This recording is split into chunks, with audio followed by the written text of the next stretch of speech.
Detengámonos un segundo a pensar en esto. ¿Cómo saber que somos prisioneros si nunca hemos conocido la libertad? Es una premisa filosófica súper pesada, ¿verdad? Y bueno, esta es exactamente la aterradora revelación a la que despierta nuestro protagonista, Kellen.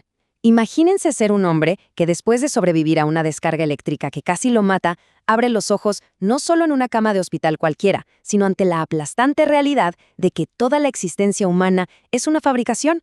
Es una prisión perfecta donde los barrotes son totalmente invisibles. Para entender este enorme conflicto, la historia nos lanza directo al fuego cruzado. Fíjense que Kellen no es el típico héroe de acción de siempre. En los registros de estos seres supremos, él es conocido fríamente como el sujeto F-2019-8102. Y de la nada, este aparente humano ordinario logra acorralar a sus propios creadores. ¿Y saben cuál es el arma de esta rebelión tan audaz? Su propio cuerpo. Lo convierte en un virus informático genético capaz de infectar la red de estos ingenieros que se creían todopoderosos e intocables. Para entender cómo Kellen logró este tremendo jaque mate, los textos nos obligan a retroceder muchísimo en el tiempo, a la historia más profunda de la Tierra, que en este universo se conoce como Nertus. Resulta que todo comenzó con la llegada de dos hermanos alienígenas, Enki y Enlil. Ellos vinieron con un propósito puramente extractivista, o sea, necesitaban oro desesperadamente para salvar su propio hogar en las estrellas. Pero claro, el trabajo de minería era tan extenuante que sus propios obreros extraterrestres empezaron a rebelarse. Y para evitar una guerra civil a gran escala, decidieron enviar sondas a explorar el planeta buscando mano de obra alternativa. Y justo ahí hicieron un descubrimiento que cambiaría todo: primates salvajes vagando tranquilamente por las praderas. Entonces, la solución a esta huelga minera alienígena fue, digamos, un método científico, calculador y bastante frío. Resulta casi irónico pensar que la humanidad nació básicamente para evitar que un sindicato de mineros espaciales se levantara en armas.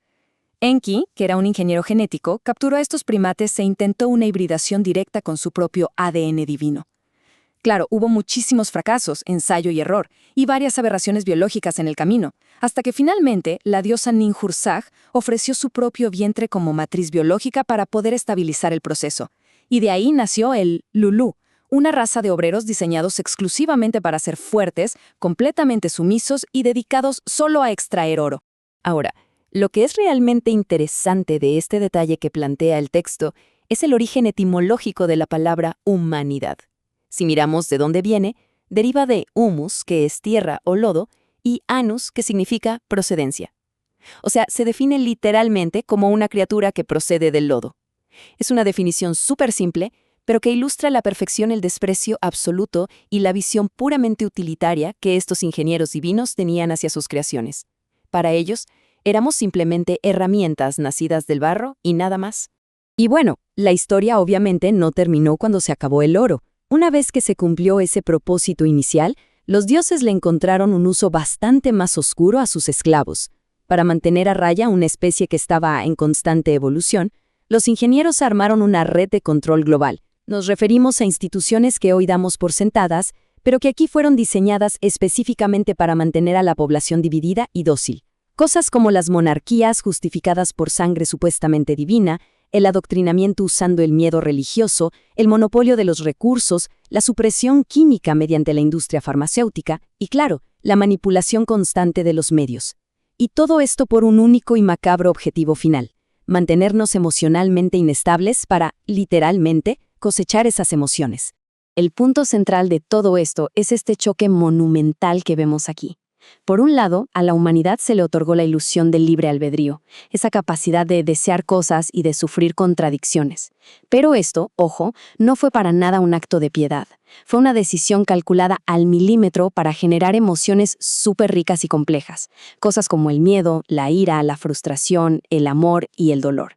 Así, los humanos se encierran a sí mismos persiguiendo deseos inalcanzables y terminan produciendo un banquete eterno de energía emocional que estos ingenieros consumen con voracidad. Con todo este contexto, imagínense el peso colosal que tiene el acto de rebeldía de un simple obrero contra todo el sistema. Y justo en el centro de esta anomalía hay un patrón numérico que resuena una y otra vez en el universo de Ortiz: el número 33. Es fascinante cómo todo se conecta. Fue la sonda 33 la que descubrió a los primates originales.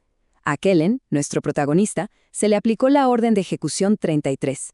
y en su movida más atrevida de todas, logró robar exactamente las 33 páginas más importantes de un texto ancestral conocido como el Códice Aluvio, que básicamente contiene los secretos del universo. Y esto ilustra de manera brillante la absoluta resiliencia de Kellen. Basta con observar sus ciclos de encarnaciones. 10 veces previas esta anomalía despertó, 10 veces se dio cuenta de su esclavitud, y 10 veces los ingenieros lo atraparon, le borraron la memoria y lo reciclaron en un cuerpo nuevo, cada vez con peores condiciones. Pero, contra todo pronóstico, su conciencia logró sobrevivir. Fue evolucionando de manera oculta ciclo tras ciclo, juntando lentamente las piezas del rompecabezas hasta convertirse en la mayor amenaza que la red matriz haya enfrentado jamás. Toda esta evolución oculta nos lleva a un clímax tremendo, de altísimo voltaje. Kellen es finalmente capturado por agentes del sistema y llevado ante la mismísima nave nodriza para enfrentar el juicio de este consejo divino. Y ahí, de pie en el estrado, frente a estos seres que aseguran ser sus creadores todopoderosos, les lanza un golpe filosófico que es demoledor. Les arrebata absolutamente todo su poder, simplemente negando su existencia material. Kellen por fin comprendió que la conciencia pura es la única realidad verdadera. Al desvincularse emocionalmente de todo ese gran teatro, despoja a los dioses del miedo y la adoración de la que se alimentan, reduciéndolos a simples ilusiones proyectadas en el cosmos.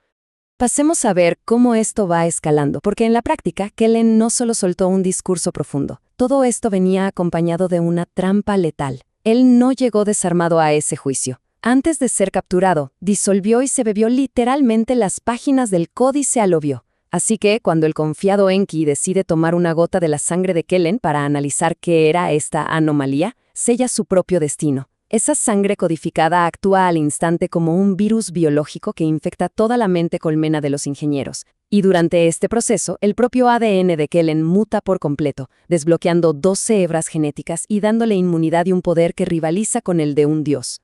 Ya con los dioses infectados y totalmente vulnerables, Kellen se lanza a su jugada final, engañando con mucha astucia a la diosa Ninursak para lograr acceder al santuario más sagrado. Y es aquí donde vemos la rabia más absoluta y desesperada de Enlil.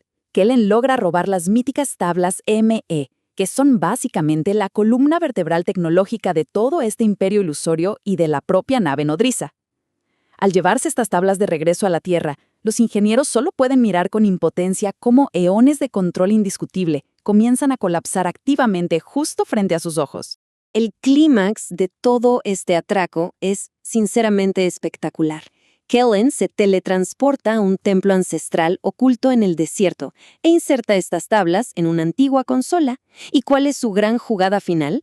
Apagar esa esfera artificial gigantesca que los humanos siempre conocieron como el Sol. Al dejar al mundo sumido en una oscuridad total, las luces de emergencia del cielo se encienden y de pronto, ante los ojos de 8.000 millones de personas, se revela la colosal cúpula de cristal que siempre ha mantenido encerrado al planeta Nertus. El gran velo finalmente se levanta de golpe. Ahora nos trasladamos a la fría sala de interrogatorios de una nave madre. Aquí es donde el dios Enlil dicta su sentencia. Kellen va a reencarnar en la Tierra, un lugar al que ellos llaman Nertus. Y aquí es donde la cosa se pone realmente turbia, al ver cómo estructuran esta condena. Enlil revela un manual horripilante para garantizar la miseria humana. Paso 1, le formatean la memoria por completo, borrando cualquier rastro de existencias pasadas. Paso 2, lo instalan en un cuerpo promedio, dentro de un entorno súper hostil para asegurar 100% una vida mediocre. Y el paso 3, el paso 3 es el más sádico de todos. Le programan en el cerebro el deseo constante por un amor profundo, pero totalmente inalcanzable. Todo este combo asegura una frustración vitalicia. En este universo el dolor humano no es natural, es un código weaponizado, un arma. Y lo peor es que este castigo no es de una sola pasada. Kellen se queda atrapado en un ciclo implacable a lo largo de distintas épocas. Por ejemplo, en la década de 1820 vive como Friedrich, un noble rodeado de lujos pero que carga con un vacío inmenso, hasta que obviamente una tragedia le arrebata absolutamente todo. Avanzamos hasta principios del siglo XX y lo vemos condenado a la miseria extrema, literalmente comiendo ratas en las cloacas durante las guerras mundiales, y luego a finales de ese mismo siglo parece que logra una vida un poco más estable, pero adivinaron solo para encontrarse de frente y otra vez con su perdición trágica.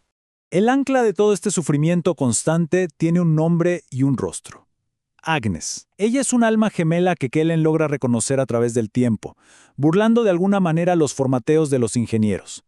Es una conexión de amor absoluto, innegable. Pero claro, la programación de los dioses siempre exige un precio altísimo.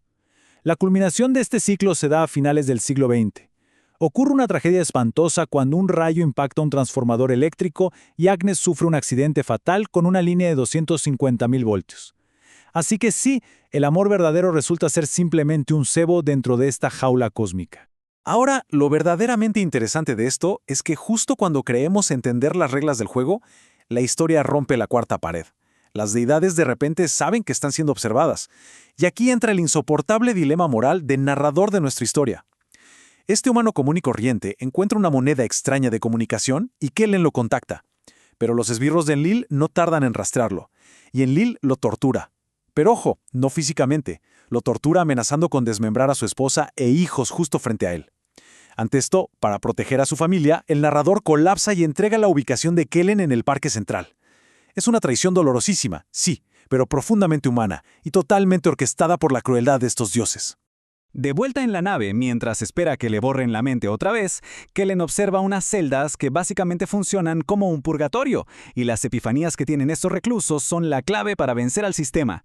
En la primera celda, vemos a un preso que está condenado a destruir relojes eternamente. Una locura, pero el castigo se detiene en el instante en que el hombre encuentra un relojito de plástico, súper sencillo, se lo pone en la muñeca y sonríe. Ahí comprende que el tiempo no es algo que necesite ser destruido o evadido, simplemente hay que habitarlo. Al momento en que deja de luchar contra el tiempo, las rejas se abren solas. Luego tenemos el caso de una anciana que frota obsesivamente una moneda de plata hasta que literalmente desaparece, solo para que el sistema le dé una nueva, una y otra vez. Su liberación llega cuando decide dejar de prestarle atención a esa riqueza material. Agarra la moneda, la tira a un rincón oscuro y entiende algo brutal. El tesoro no se acumula en plata, sino en cómo se aprovecha la eternidad del instante presente. Es una renuncia superpoderosa que, al instante, rompe sus cadenas. El tercer ejemplo es, honestamente, fascinante. Vemos a un hombre súper bien vestido que actúa, al mismo tiempo, como un jefe tirano y como un subordinado humillado. Su libertad la consigue en el segundo exacto en que decide, simplemente, dejar de darse esas órdenes absurdas a sí mismo. Sale por su propia cuenta de ese bucle tóxico de tiranía y sumisión. Todos estos presos le demuestran a Kellen que la lógica de dominación de los ingenieros, por más perfecta que parezca, puede ser anulada desde nuestra propia psique. Y esto ilustra de manera brillante la resolución final de esta secuencia en el purgatorio. Resulta que hay un anciano resolviendo ecuaciones hipercomplejas en una pizarra. Pero cada vez que estaba a punto de terminar, su propia sonrisa de anticipación, esa emoción desbordante, borraba todo su trabajo justo antes del final. La única forma que encontró para salir fue conteniendo esa emoción prematura, hasta terminar el cálculo por completo. Es una metáfora perfecta que nos dice que nada en este universo está consolidado, hasta que se pone el punto final. Así llegamos al momento decisivo. Sabiendo perfectamente que los ingenieros le van a borrar la mente, Kellen prepara una trampa maestra, pero dentro de su propia conciencia. Entra en una meditación súper profunda para grabar a fuego una palabra clave en su inconsciente. La palabra es decadencia. Esta palabra va a ser su ancla. Está vinculada estrechamente al horror absoluto que sintió al ver los cables de alta tensión que mataron a Agnes, porque esos cables formaban patrones geométricos idénticos al código visual de los ingenieros. O sea, es un detonante emocional y mental fríamente diseñado para sobrevivir al inminente reinicio de su cerebro y así encender la chispa de la rebelión en su próxima vida. Es brillante.